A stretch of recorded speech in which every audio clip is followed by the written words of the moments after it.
students, welcome to Debrief online session.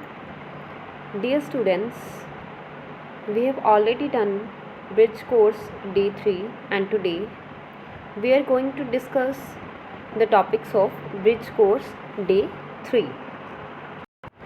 So first of all, in today's debrief session, we'll study about coordinate geometry. This is all about finding the location of any point or any object in the Cartesian plane or locating the points on the graph. It is already done in the previous classes also, so I hope there would be no problem in finding that. First of all, बच्चे, this is the picture of Cartesian plane. There are two axes. First is x-axis and second is y-axis, and the point where these axes meet is called origin. So this is your x-axis, this straight line, and this is your y-axis. The point where these both axes meet is called origin. This is the point in the center. Okay. Further origin से right hand side को अगर हम जाते हैं तो हम positive x axis consider करते हैं. अगर ओरिजिन से लेफ्ट हैंड साइड हम जाते हैं तो हम नेगेटिव एक्स एक्सिस कंसिडर करते हैं. अगर ओरिजिन से अपवर्ड्स जाते हैं तो हम पॉजिटिव वाई एक्सिस कंसिडर करते हैं, और अगर डाउनवर्ड्स जाते हैं तो नेगेटिव वाई एक्सिस कंसिडर करते हैं. Right, you can well see here all the points are positive, here all the points are positive, here all the points are negative, here all the points are negative. right.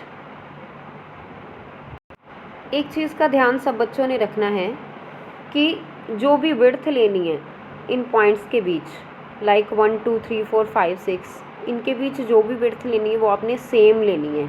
ये ना हो कि 1 को अगर आपने यहाँ पे लोकेट किया है तो 2 को आप यहाँ पे लोकेट कर दो. No, that is wrong. The gap should be same. ये जो गैप मैंने ड्रॉ किया है ये सेम होना चाहिए, इक्वल होना चाहिए. Okay, now you can see this is another image of Cartesian plane, जहाँ पे नीचे ग्राफ नहीं शो हो रहा. हम इसे प्लेन पेज या नोटबुक पे भी ड्रॉ कर सकते हैं, बट आपने ध्यान में रखना है कि सभी डिस्टेंसेस इक्वल हों. आप देख सकते हैं बेटा ये प्लेन जो है 4 पार्ट्स में डिवाइड हो गया है. This is first part, this is second part, this is third part, and this is fourth part, like first, second, third, fourth. तो इन पार्ट्स को हम कहते हैं quadrants.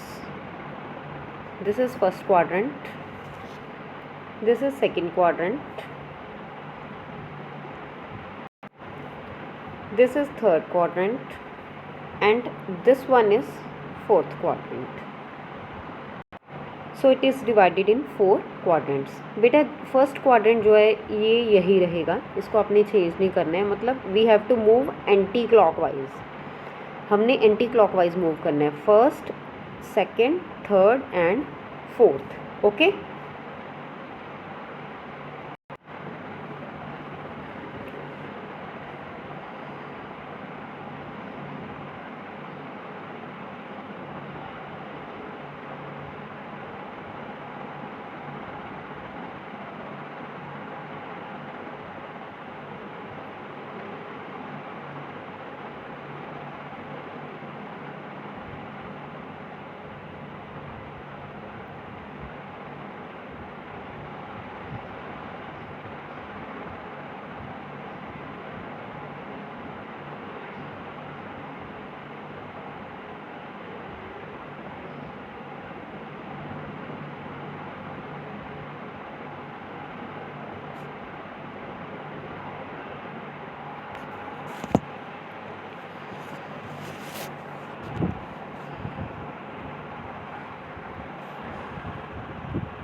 let's take example of these 4 points. like first point is 3 4. इस order pair में x की value जो है वो 3 है, दिस, एंड y की वैल्यू जो है वो 4 है. जो फर्स्ट वैल्यू होती है बेटा वो x की होती है, और जो सेकंड वैल्यू होती है वो y की होती है.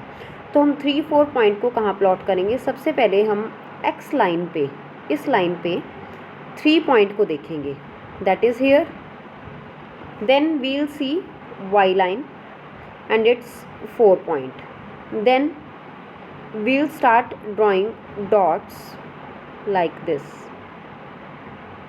So they are meeting at this point. So this point is your point 3, 4. Okay. Similarly, -1, 2, that means x -1 and y2, that would be this point. Then x4, y -1, that would be this point. And this second one is this, and last one is -2 and -3, that would be this point, -2 and -3. So in this way you can plot the graph. So it's all about coordinate geometry and plotting the points on the graph paper.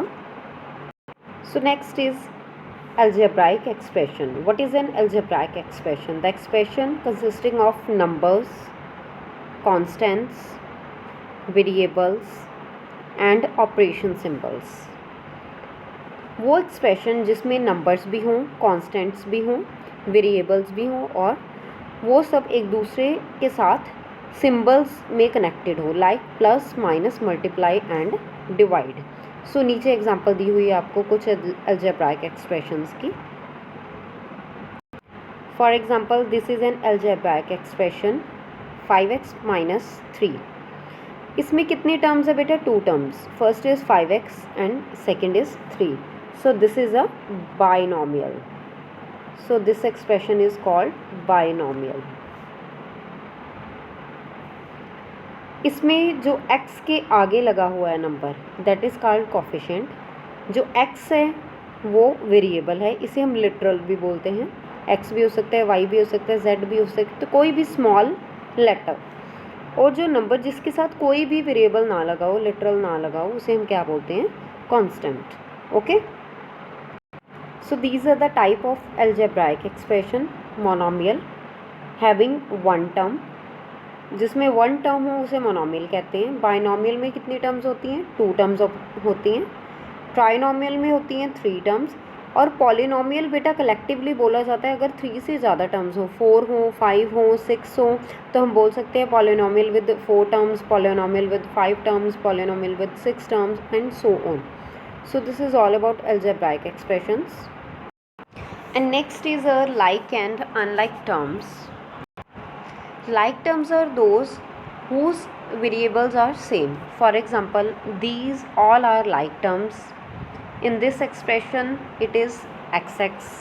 In this expression ww. You can see in all these expressions the variables are same और उनकी powers भी same हैं. So these are unlike terms. Like in this expression you can see w is getting used, but यहाँ पे w की power 1 है और यहाँ पे w की पावर 2 है, तो these are not like terms. Like terms में ये important होता है, ये compulsory होता है कि वेरिएबल भी सेम हो और वेरिएबल की पावर भी सेम हो. For example you can consider this expression. इसमें a वेरिएबल यूज़ हो रहा है, लेकिन फर्स्ट टर्म में a स्क्वायर है और सेकंड टर्म में a क्यूब है, तो these are not like terms. Okay. तो बेटा अनलाइक एंड लाइक टर्म्स में जब हम एडिशन, सब्ट्रैक्शन, मल्टीप्लिकेशन और डिवीजन करते हैं तो आप एक बात अपने माइंड में बिठा लो कि अगर लाइक टर्म्स हैं एडिशन और सब्ट्रैक्शन तभी पॉसिबल है. अगर टर्म्स अनलाइक है तो हम उन्हें ऐड या सब्ट्रैक्ट नहीं कर सकते. ओके. और अगर मल्टीप्लिकेशन या डिवीज़न है तो उसमें ये कोई हार्ड एंड फास्ट रूल नहीं होता है कि टर्म्स का लाइक होना ज़रूरी है.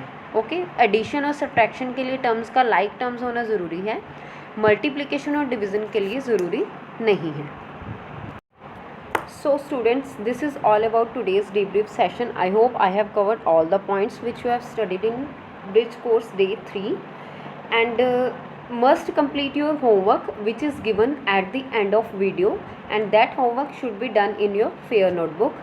अगर इन बिटवीन वीडियो के कोई प्रैक्टिस क्वेश्चंस पूछे जाते हैं तो वो आप सिर्फ प्रैक्टिस नोटबुक में करोगे, वो आप फेयर नोटबुक में नहीं करोगे. फेयर नोटबुक में जो एंड ऑफ द वीडियो पे आपको क्वेश्चन नंबर्स दिए जाते हैं, राइट, वो आप करोगे.